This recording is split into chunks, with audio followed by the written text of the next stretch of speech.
नमस्कार, हर हर महादेव, जय श्री राम। आज क्या बोलें, बोलने के लिए तो बहुत कुछ बोलना था, समझ में नहीं आ रही है। मैंने आपको कल कहा था, हिंदू का मतलब क्या होता है पता है? हो गया ना, कश्मीर में देख लिया ना हिंदू क्या होता है। धर्म नहीं है। जब तक आप अपनी सोच नहीं बदलोगे ना तो तुम्हारा ऐसे ही होता रहेगा। निशिकांत दुबे जी ने जो उन्होंने पीड़ा व्यक्त की है ना कल परसों, और जो उनके पीछे पड़े हुए हैं, वो एक ओहदे पे हैं, इसलिए मैं समर्थन नहीं करता, लेकिन मैं 100% उनकी बात का समर्थन करता हूँ। आप भूल गए हो क्या सुप्रीम कोर्ट इन पे कार्रवाई करेगा? आपको पता है किस पे? आपको नहीं है ध्यान, बताता हूँ। दंतेवाड़ा में सीआरपी की गाड़ी उड़ा दी गई थी। सीआरपी के बहुत जवान मरे थे। किसी की माँ की गोद सोनी हुई होगी, किसी बहन का सुहाग उजड़ा होगा। जेएनयू में मिठाई बांटी गई है। सरकार ने क्या कदम उठाए? सुप्रीम कोर्ट ने क्या कदम उठाया? आज निशिकांत दुबे जी की थोड़ा सा बोला, इनको मिर्ची लग गई। पूछो इनसे ज़रा।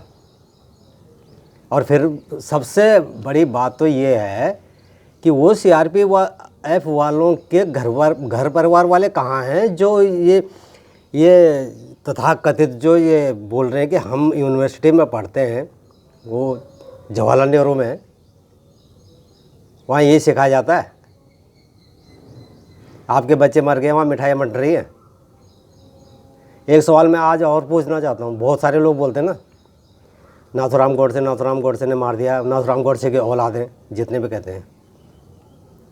नाथूराम गोडसे ने कौन सी हरकत की है पता? जैसे इंदिरा गांधी जी को किसने मारा? मारा ना। राजीव गांधी को किसने मारा? क्यों मारा?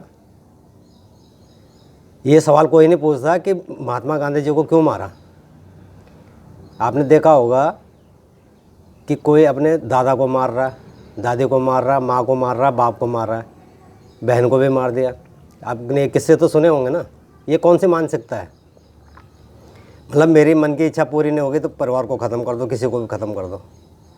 नाथूराम गोडसे ने वही किया, जबकि उसको करना नहीं चाहिए था। लेकिन इस कारण को कोई नहीं पूछता कि नाथूराम गोडसे ने मारा क्यों महात्मा गांधी जी को। उनसे वो वैचारिक मतभेद हो सकते थे उनके। वो विचार क्या था, क्यों मारा? कोई नहीं पूछता, ना कोई बताता। ये हिंदू, अभी मैंने आपको बताया था, इस चैनल में अभी चल रहा है, नोट कमा रहे हैं खूब लोग, गाली दे के। किसको? हिंदुओं को क्या कह रहे हैं? आप कभी सोच सकते हो? पता नहीं कौन सा वो इतिहास पढ़ रहे हैं, ग्रंथ पढ़ रहे हैं। बोले जी उसने बताया था कि आत्मा नहीं होती, मन होता है।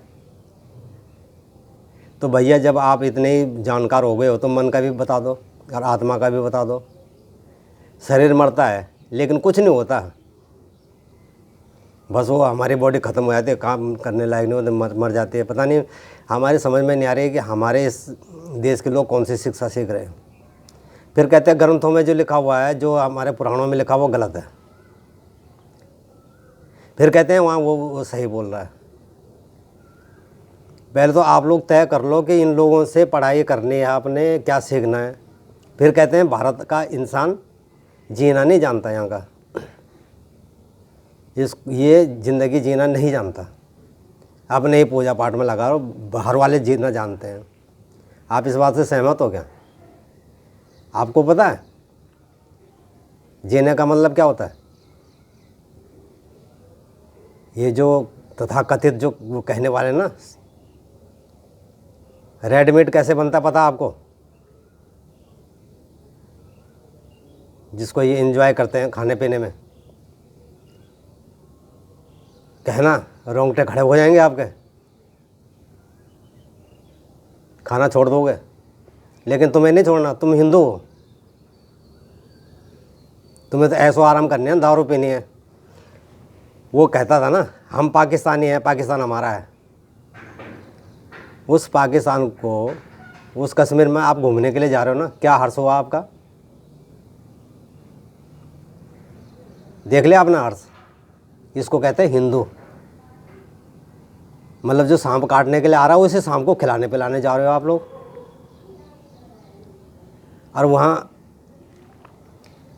मैनेजमेंट समझो, आप अपनी गलती समझो। प्रयागराज में जो हुआ, जो वहाँ जिन्होंने अपने प्राण छोड़ दिए, जो मर गए भीड़ उसमें भगदड़ में, वो तो हमारा एक अपना मैनेजमेंट है। वहाँ तो हमको सोचना चाहिए, वहाँ तो हमें देखना ना, हमें कैसे रहना है, कैसे चलना है। हमने अपना, भीड़ है, इतने लोग हैं, सभी श्रद्धा भाव से आए हुए हैं। वहाँ तो कोई आतंकवादी नहीं आया होता कि जिसने आगे तुम्हें मार दिया हो। उसकी तुलना आप कश्मीर से करोगे, उसकी तुलना आप पश्चिम बंगाल से करोगे। और इतने ये लोग हैं कि आंकड़ा नहीं आ रहा, आंकड़ा नहीं आ रहा। मैं आपको बताता हूँ, जिनके मरे हैं, जिनके लोग गए हैं, क्या वो, इनको अगर इनकी औकात है इतनी, तो भैया सबको अपने अखबार में निकालेंगे, जिन जिन के वहाँ मरे हुए हैं वो हमें वो दे, रिपोर्ट करें। पूछने की ज़रूरत थोड़ी ना होती है। आपको पता है, ये कह रहे हैं ना, जाति जनगणना करो, जिसकी जितनी हिस्सेदारी उतनी भागीदारी। तो पहले तो अपने पद छोड़े, बताओ क्यों? आपको पता है जनगणना हो चुकी है, करने की ज़रूरत नहीं है। ये 80 करोड़ लोगों को बोल रहे हैं हम राशन दे रहे हैं, विपक्ष कह रहा है तो सारा खाता तुम्हारे पास है, गवर्नमेंट के पास सारा हिसाब किताब है। हर स्टेट का, हर राज्य का हिसाब किताब गवर्नमेंट के पास होता है। और आज की डेट में तो सारे उससे जुड़े हुए हैं, आधार कार्ड से। पैसा जा रहा है तुम्हारा नेट के थ्रू से। दरअसल क्या है, ये एक कमाई का जरिया है। जनगणना करो, हम अपने लोगों को लगाएंगे, क्योंकि जो उन्होंने रैली में आना ना, जिनको, उनको रोज़गार देना है। जनगणना नहीं करनी उन्होंने, वो रोज़गार देना उनको, अपने लोगों को। सरकार के पास कौन सा रिकॉर्ड नहीं है? राशन कार्ड नहीं है क्या? आधार कार्ड नहीं है क्या? पहचान पत्र नहीं है क्या? उनकी जाति की जनगणना उससे नहीं हो पा रही क्या? पर खर्चा करना ना, कमीशन खाना उसमें। देखिए, ये सारे बेवकूफ़ वाली हरकतें हैं, बेवकूफ़ बनाने वाली बातें हैं। और अगर आपको थोड़ा सा भी दिमाग रखते हो तो पहले वाली राजनीति में और अब में बहुत फ़र्क है। ये कुछ नहीं है, कोई डेवलपमेंट कोई कुछ नहीं करता। आपके पैसों से डेवलपमेंट होता है, उसमें कमीशन खाई जाती है खूब। एक चीज़ और बता दूं, जो बजट होता है उसका 10% कमीशन सीधा सीधा ख़त्म कर देते हैं। गया वो पहले ही, कहीं भी हो, उसके बाद कमीशन और खाते हैं जो ठेकेदार होते हैं, जिनको ठेका दिया जाता है। और मरता है इसमें ठेकेदार है, क्योंकि ठेकेदार ने तो पूरा काम करना है, पैसा उसको आगे से मिलता नहीं है। ये खा गया, ये खा गया, नेता खा गए, ठेकेदारी करने वाले वो देने वाले खा गए, पास करने वाले खा गए, वो भी बेचारा क्या करेगा। तो ये तो देश का हाल है। अब आप लोग देखो, सबसे पहले एक चीज़ मैं और याद दिलाना चाहता हूँ, दंतेवाड़ा में जो CRPF के जवान मरे थे, जो शहीद हुए थे, उनके उपलक्ष्य में JNU में मिठाई बांटी गई थी। क्या सुप्रीम कोर्ट ने कोई संज्ञान लिया? और 84 के दंगे में जो लोग हमारे सिख भाई बहन, जिनके आंसू हम प्रैक्टिकली हमने देखे हैं, हमने चौकीदारी की है, हम एक महीने तक वहाँ रहे कि कोई हमला ना हो जाए किसी के ऊपर, कोई बेकसूर मारा ना जाए। हमने लुटती हुई दुकानें देखी हैं, इसलिए हम प्रैक्टिकली बात कर रहे हैं, कोई सुनी सुनाई बात नहीं कर रहे हैं। और आज जो बच्चे 40 साल के हो गए होंगे, 38 साल के होंगे, उनकी दशा क्या होगी और वो आवाज़ क्यों नहीं उठा रहे हैं, इस बात पे मेरी समझ से बाहर है कि जो बेघर हुए हैं, कुछ लोगों के जब दुकानें लूटी तो हार्ट अटैक हो गया था, और जो सिख भाइयों ने जो बाल कटवाए थे वो तो आपको ही पता है, जिनके घर जलाए गए, दुकानें लूटी गई। तो मैं ज़्यादा नहीं कहूँगा, बहुत बहुत धन्यवाद आप लोगों का। इन चीज़ों को भैया आपने व्हाट्सएप में करो, चाहे कहीं भी करो, जागरूक करो। और इन सांप जो पाल रहे हैं, उन सांप पालने वालों को पैसा मत दो, अपने मंदिरों में जाओ, मंदिरों में भी मत चढ़ाओ, वो भी गवर्नमेंट खा रही है। मंदिरों में दान दक्षिणा मत दो, अपने घर में रखो, चुपचाप से जाओ, दर्शन होते हैं ठीक है, परिक्रमा करके आ जाओ, कहीं मत दो। तुम्हारा पैसा तुम्हारे पैसों से तुम्हारी कब्र बनाई जा रही है, तुम्हारे कफन सिले जा रहे हैं, और तुम्हें कफन भी नहीं मिलेंगे, वो कफन भी बेच के कोई खा जाएगा। मंदिरों में भी मत दो दान, सरकार खा रही, सारा मैनेजमेंट खा रहा है।